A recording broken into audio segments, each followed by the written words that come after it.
Hi, welcome to After Hours. My name is Don Walchuk. My guest today is Scott Clark. Scott, welcome to the show. Thanks for having me, Don, on the show. So Scott, you're a longtime activist in the downtown east side. Currently, you're the executive director of Alive. Can you tell me something about Alive? Aboriginal life in Vancouver Enhancement, Alive Society. We were created about three and a half years ago. A number of us came together and we wanted to, there was a vacuum out there in Vancouver. And so we saw this vacuum around Aboriginal people and we thought, let's come together and let's create this organization. And what makes Alive unique, unlike any other urban Aboriginal organization in Canada, from our understanding, is that we're the only organization really pushing for systemic change on how society views urban Aboriginal people and trying to create our place throughout all communities in Vancouver, not just the downtown east side, but all 24 neighborhoods. Enough of us being clients, enough of us being segregated off into some program or service over here. We're saying, no, those days are over. It's time that we embrace Indigenous urban Aboriginal peoples throughout all sectors of society. And we're not talking about a simulation. We're talking about taking our place and ensuring that our interests are represented. And the broader community are learning about Indigenous issues. So it's really about trying to build bridges and build inclusive communities. So what kind of programs would Alive offer? Well, the beauty about Alive is we don't get into programs ourselves per se, but we partner with other groups to do programs to encourage Aboriginal people to get engaged. So we're not tied, because one of our founding principles is that people don't grow up in programs, they grow up in communities. And so we've got to change that mindset. But we'll work with other organizations to work with them to build programs that build empowerment principles around urban Aboriginal people and also build bridges between the various interests in a community. What got you into activism? Oh my goodness.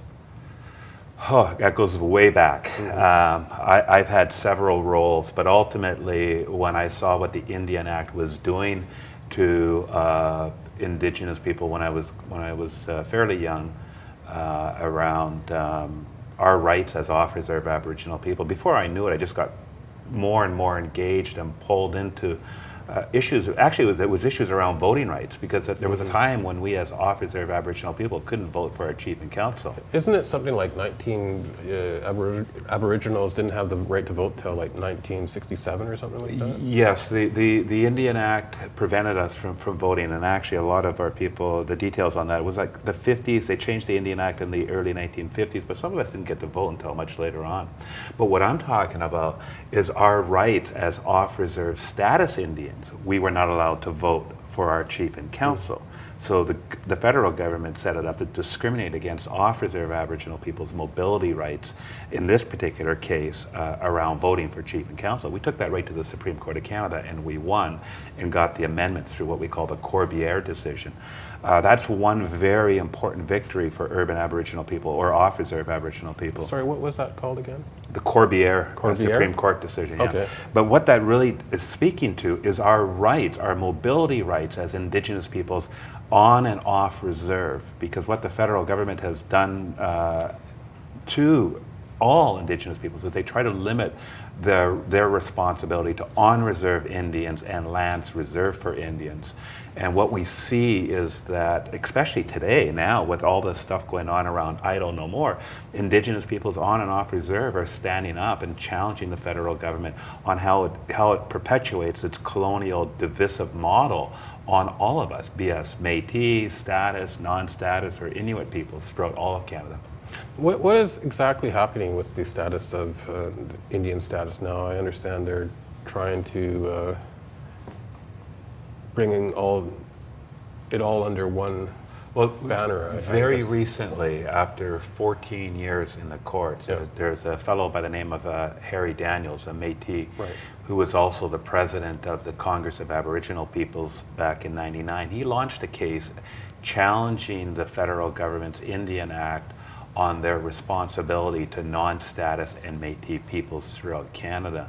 And only last week, we got a decision from the Federal Court of Canada stating that the federal government must honor and recognize all Métis and non-status peoples as Indians under Section 9124, which stipulates that they have a responsibility for Indians now being non-status and Métis, as well as land reserved for Indians. That's a huge decision. The implications of it, nobody knows yet. Will the federal government appeal to the Supreme Court of Canada? Likely. And what will be the outcome of that now that we got 600,000 more Indigenous peoples that the federal government has to honor and respect? It's huge.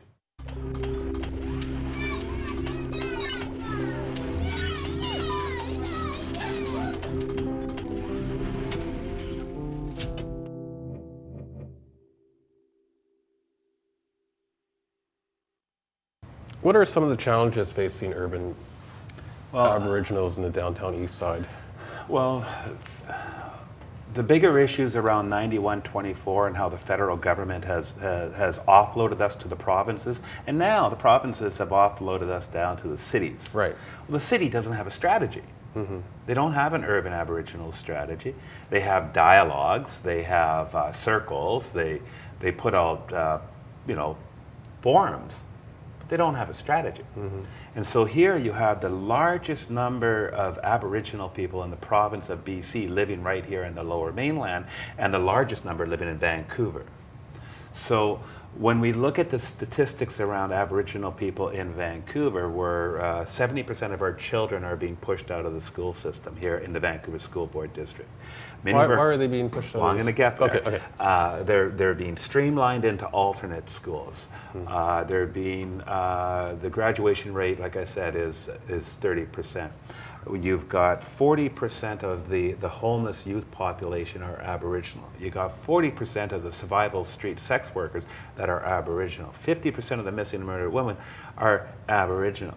60% of the children in care are Aboriginal, and on and on and on. So the issues in the community are just, if it was anyone else, it would be a crisis.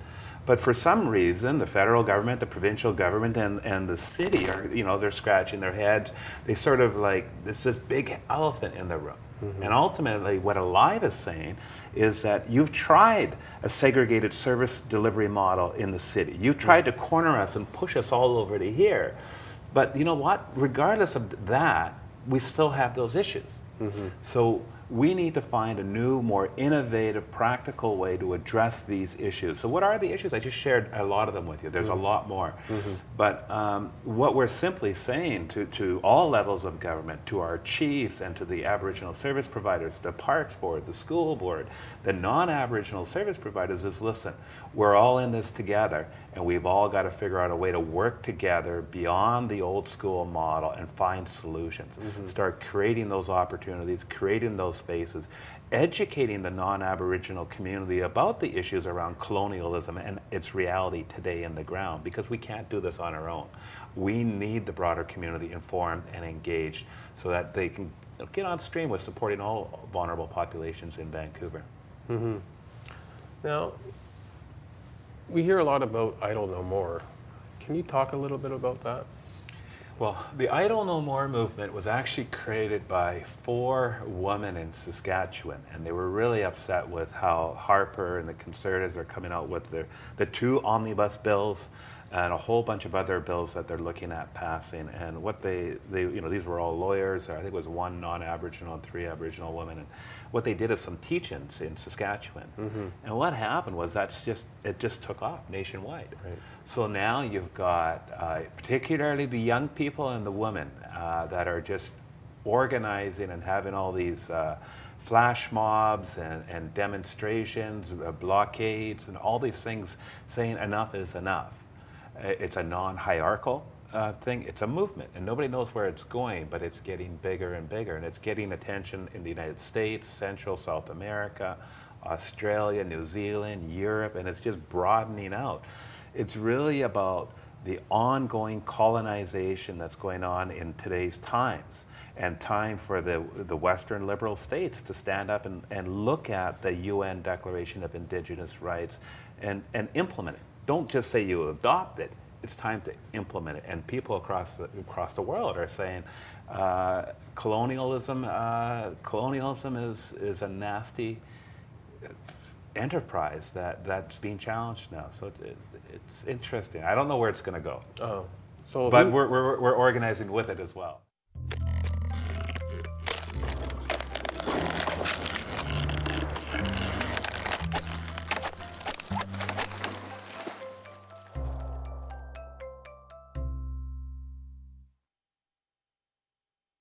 So who are the key people in Idle? Well, it's organic. So there aren't any key besides those 4 women in Saskatchewan, the lawyers. But there is no ownership on Idle No More. It's just whoever wants to do what they want to do as it relates to getting the federal government to honor Indigenous peoples. Here in Vancouver, it was the Native Education college students that took the onus upon themselves to start organizing events, and they haven't stopped. I mean, there must be, I can't even count now, there must be at least 10, if not 20 events that have already happened, and from the looks of it, there's going to be a lot more. Not depending, there's going to be a lot more anyways, but depending on how Harper is going to work around these bills he's unilaterally pushing through. I mean, those bills are damaging, extremely damaging to the treaty relationship of our people, as well as the constitutional relationship we have with Canada. So I don't see Idle No More slowing down. I see it getting much bigger, especially as we get out there. And many others are getting out there to start informing Canadians that, you know, we're in this together and you need to get informed and get involved and hold our governments to account. What would you like to see in terms of self-governance? Oh, good question. Very good question. There's a Dr. Tayaki, he's a Mohawk. He's the dean of UVic Indigenous Studies Governance Program. I was just watching one of his videos last night. And he was talking about the evolution of the movement of Indigenous peoples in Canada, and you know, all the '69 white paper, the Buffalo Jump, the Ganazaki. I don't know. These are all major movements of conflict between the state and Indigenous peoples, and about the state always trying to assimilate us as Indigenous peoples. And then the repatriation of the Constitution in 1982, where they implemented the Section 35 and 35(1), which talks about our rights as Indigenous peoples to be consulted and engaged to develop self-government. So that box, as Tayaki would say, was there. It's open, Section 35 of the Constitution. If you haven't read the Constitution, and I would suggest many of us haven't for some time, if ever read it, read it. But Section 35 and 35.1 are the key issues there. What does self-government, self-governance, or self-determination mean for Indigenous peoples? Now that's the struggle, and the treaty negotiations, the urban, the Métis, it's a very complex issue. But well, what does it mean for you? Well, for me, it starts with self. It starts with me, right? That's where it starts, and it starts with my children, and it starts with my community, and it doesn't happen overnight. It's a process. It's about, number one, you know, recognizing that I spend a lifetime, even to this moment that I sit here and talk to you, always checking myself, always checking for how I need to decolonize myself and be who I am, where I am as an Indigenous Coast Salish person. It's a hard exercise. But my non-Aboriginal friends should be doing the same thing. What does it mean as a non-Indigenous settler to decolonize my mind? Now that's something that's very personal and you have to tackle it yourself. But so self-government for me starts with myself. And it's about recognizing the environment that I live in and trying to create meaningful choices and decisions that are going to not only help me, but help my family and help my community. So that's where it starts with me. But on the much bigger, broader issues, the legal issues between Canada, the First Nations, the urban, the Métis, I mean, it was 1982 when we got the Constitution repatriated, and here we are in 2013, and where are we? It's a gradual process. It's about transferring power. It's about transferring resources. It's about relearning our languages. It's our culture. It's about building partnerships. And so it's really a pragmatic process. And one of the criticisms that Tayaki had in the video I was watching last night, it's not just about a transformation of an institution from the colonial state to the Indigenous state. It's about bringing in the cultural aspects. Right. Because now we've set ourselves up where, in the urban context, where we actually have Indigenous or Aboriginal organizations that are just the same as the state. And so we need to decolonize, and this is one of the things that Alive is saying, is we need to decolonize how both Aboriginal and non-Aboriginal service delivery is currently working. And that's that segregated and that silo model where groups don't talk to each other, but they compete with each other because for federal or provincial or municipal resources. And so it's really about building the decolonization process for me is really about taking away that isolation and that compartmentalization, that silos, the segregation, and it's about coming together on principles based on basic human rights that everyone should have an opportunity for equality of conditions, for equality of opportunities throughout all sectors of society. And that's the work that we do through Alive. And it ain't easy.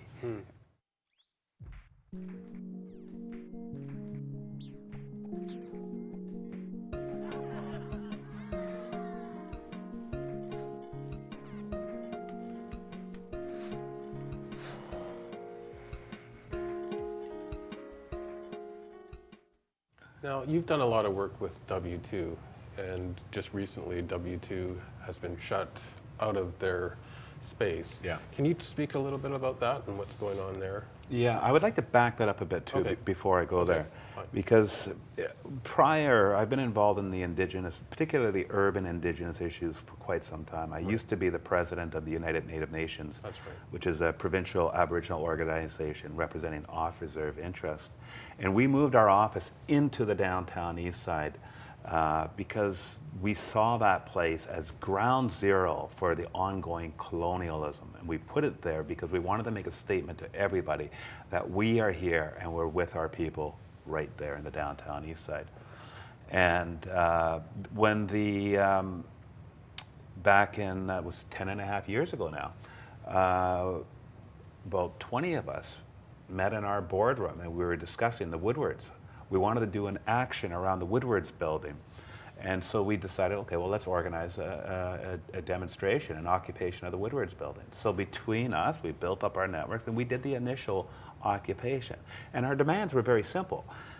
Urban off-reserve self-government, we wanted housing, child care, all those different types of issues that everyone should have.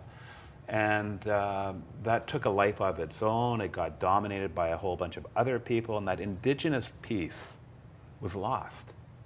It's like we got all these non-Aboriginal activists that are taking ownership over this whole history, but there's so many powerful downtown east side Indigenous activists that were actually the main people that did that.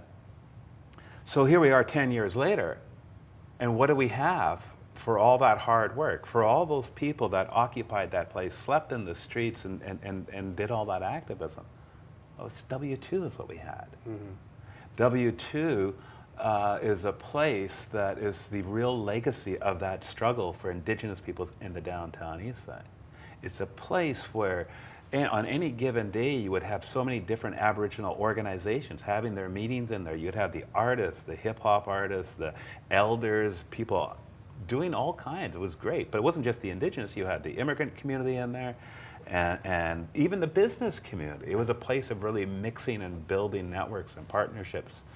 So for us, W2 was a place that is exactly what we think every community center should be. The schools should be like this. They should be engaging, they should be inclusive, and they should be a place that hires us, have us on their board of directors, and have programming.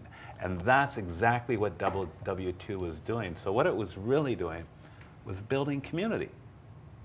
And so why was it shut down then? Well, the city says, and this is what they say, and I'm very, I've been intimately involved with a lot of the information and process. The city says, well, W2 refused to pay this $90,000 amenity fee, or just about $90,000 amenity fee. So they've been in violation of their contract. They're in debt. Let's shut the doors down. Right. Essentially, is what they've done. And W2 has flagged with them that why are we paying an amenities fee when we are the amenity? We are the ones who are building community, You pay the community centers, you give them space, and you pay them. But here at W2, you're charging them to pay for what you should be paying them for. Right. So it's wrong. And I've worked with so many former city bureaucrats, existing bureaucrats, community organizations, and they all know that model was wrong. Why are you charging W2 $90,000, who are the amenity, when you should be paying for it? And then at the same time, you're giving 10-year tax breaks to these large businesses in the downtown east side. So why are they shutting that down? I don't know. We are organizing we've got a big group of people that are really concerned around this. And you recently had a protest outside the City Hall. Well, there was the Idle No More protest there, but we had a press conference because what they did when they shut the doors down, without consulting the community at all to this day. But explain that a little bit. What? There's been no consultation at all. And we've even told the top level bureaucrats, listen, how can you negotiate with the W2 board or executive of the board who have not given the authority to them to close it down? And the city people just sort of like, they don't know what to say. So there hasn't been a board endorsement to shut W2 down or to negotiate with them what they have done. So there's something there. There's something bigger going on, and we don't know what it is yet, but we did have a press conference outside W2, the number of the indigenous groups that were kicked out, and we're doing a social media campaign, but we're organizing and developing our own business plan, and we'll be seeking meetings with top-level bureaucrats to try and get them to open those doors ASAP. So are you hopeful to see W2 reopen, or? Well, W2 isn't, for where we're coming from, it's not a space. W2 is the brand of W2 that's been operated. It's a sense of community, it's like for development, it's artists, it's all these things. So while the city has shut W2 out, we've actually taken W2 on the road. And so now we've been organizing with them several events with artists. We'll be doing a number of dialogues with ourselves and a number of other urban Aboriginal organizations on I Don't Know More and other issues. So even though the city's kicked us out, W2 is on the road now, and we're going to be organizing several events and having community forums about where we want to see that space go and what we want to do collectively. If people want to get in touch with you, or? Well, we have a website, aboriginalvoice.com, and we're also on Facebook, and we're easily accessible to get through to us on whatever issues. Well, Scott, I'd like to thank you very much for joining me as my guest, and I want to thank you. Okay, thanks, Don. Yep, thanks.